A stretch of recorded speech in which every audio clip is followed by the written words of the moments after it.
നമസ്കാരം, ജന്മഭൂമിയിലേക്ക് സ്വാഗതം.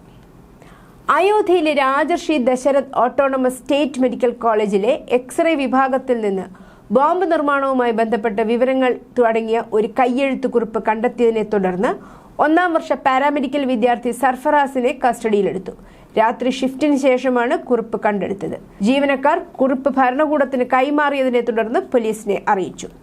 അന്വേഷണം ഇപ്പോൾ ബൽറാംപൂരിലേക്ക് വ്യാപിച്ചിരിക്കുന്നു. അവിടെ അയോധ്യ പോലീസ് സംഘം ബൽറാംപൂരിലെ സിറ്റി കോട്ട്വാലി പ്രദേശത്തിന് കീഴിലുള്ള പുറൈനിയ തലാബിലുള്ള പാരാമെഡിക്കൽ വിദ്യാർത്ഥി സർഫറാസിന്റെ കുടുംബാംഗങ്ങളെ ചോദ്യം ചെയ്തു. സർഫറാസിന്റെ പൂർവിക വീട്ടിലെത്തി ഉദ്യോഗസ്ഥർ ഇയാളുടെ കുടുംബവുമായി സംസാരിക്കുകയും സമീപവാസികളിൽ നിന്ന് വിവരങ്ങൾ ശേഖരിക്കുകയും ചെയ്തു. എന്നാൽ അടുത്ത ദിവസം അവിടം സന്ദർശിച്ച ഒരു ദേശീയ മാധ്യമ സംഘം വീട് പൂട്ടിയിട്ട നിലയിൽ കണ്ടെത്തി. കേസിന്റെ സെൻസിറ്റീവ് സ്വഭാവം കാരണം അയൽപ്പക്കത്തുള്ള മിക്ക ആളുകളും ക്യാമറയ്ക്ക് മുന്നിൽ സംസാരിക്കാൻ ആഗ്രഹിച്ചില്ല. എങ്കിലും സർഫറാസ് വളരെ സൗഹൃദപരമായ വ്യക്തിയാണെന്നും പ്രദേശത്ത് ഒരു തർക്കത്തിലും ഇയാൾ ഉൾപ്പെട്ടിട്ടില്ലെന്നും പേര് വെളിപ്പെടുത്താൻ ആഗ്രഹിക്കാത്ത ഒരു പ്രദേശവാസി പറഞ്ഞു. 4 സഹോദരന്മാരിലും 2 സഹോദരിമാരിലും ഏറ്റവും ഇളയവനാണ് സർഫറാസ് എന്ന് നാട്ടുകാർ പറയുന്നു. മൂത്ത സഹോദരൻ ബൽറാംപൂരിലെ ഒരു സ്വകാര്യ കമ്പനിയിൽ ജോലി ചെയ്യുന്നു. രണ്ടാമൻ ശ്രാവഷ്ടിയിൽ ഒരു ദന്ത ചികിത്സ നടത്തുന്നു. മൂന്നാമൻ സൗദി അറേബ്യയിൽ ജോലി ചെയ്യുന്നു. കുടുംബത്തെ സാമ്പത്തികമായും പിന്തുണയ്ക്കുന്നുണ്ട്. അച്ഛൻ ഏകദേശം 1.5 വർഷം മുമ്പ് മരിച്ചു. അമ്മയും അവിവാഹിതയായ സഹോദരിയും ബൽറാംപൂരിലാണ് താമസിക്കുന്നത്. അതേസമയം വിവാഹിതയായ സഹോദരി മുംബൈയിലാണ് താമസിക്കുന്നത്. സർഫറാസ് സാധാരണയായി എല്ലാ ശനിയാഴ്ചയിലും വീട്ടിൽ വരികയും തിങ്കളാഴ്ചയിൽ അയോധ്യയിലേക്ക് മടങ്ങുകയും ചെയ്യാറുണ്ടെന്നും അയൽക്കാർ പറഞ്ഞു. ഇതേ മാധ്യമ സംഘം കഴിഞ്ഞ 6 മാസമായി സർഫറാസ് താമസിച്ചിരുന്ന വാടക മുറിയും സന്ദർശിച്ചു. മുറിയിൽ നിന്ന് ജയ് ശ്രീറാം എന്നെഴുതിയ ഒരു കാവിക്കുർത്തയും മഞ്ഞ ധോത്തിയും കണ്ടെടുത്തു. കൂടാതെ സർഫറാസ് കാവിക്കുർത്തയും മഞ്ഞമുണ്ടും ധരിച്ച് നിരവധി തവണ അയോധ്യ സന്ദർശിച്ചിട്ടുണ്ടെന്ന് വീട്ടുടമസ്ഥൻ അവകാശപ്പെട്ടു. സർഫറാസ് മറ്റു ചിലരോടൊപ്പം സരയൂ നദിയിൽ കുളിച്ചിട്ടുണ്ടെന്നും അദ്ദേഹം വ്യക്തമാക്കി.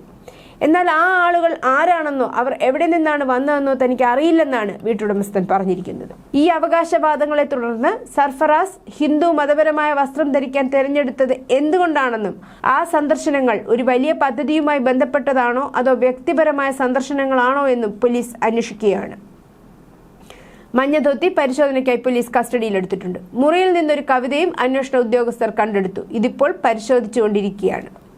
രാജർഷി ദശരഥ് മെഡിക്കൽ കോളേജിലെ എക്സ്റേ മുറിക്കുള്ളിൽ നിന്ന് രാവിലെ ഷിഫ്റ്റിലെ വിദ്യാർത്ഥികൾ ഒരു കയ്യെഴുത്ത് പേപ്പർ കണ്ടെത്തിയതോടെയാണ് സംഭവം പുറത്തറിഞ്ഞത്.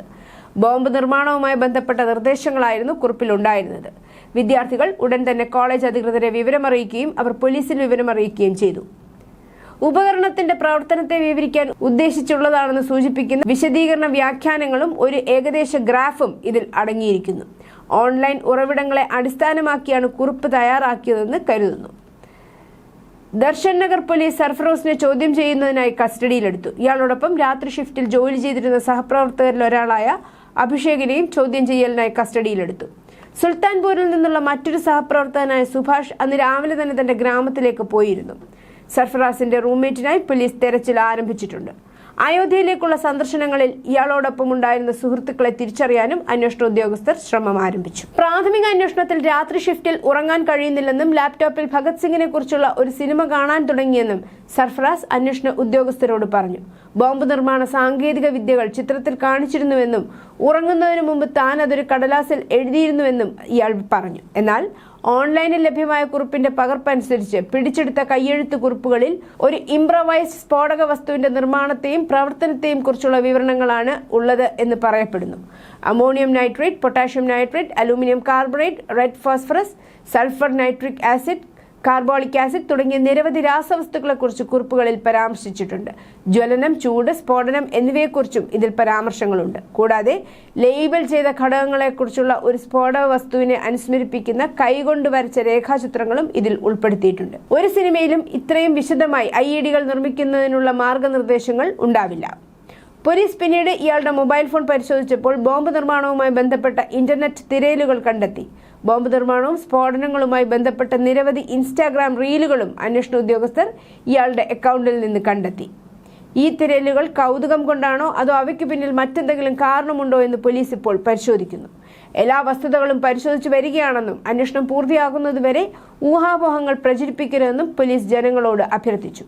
Special operations group, SOG, special task force, special branch intelligence bureau എന്നിവയിൽ നിന്നുള്ള സംഘങ്ങളും അന്വേഷണത്തിൽ പങ്കുചേർന്നു.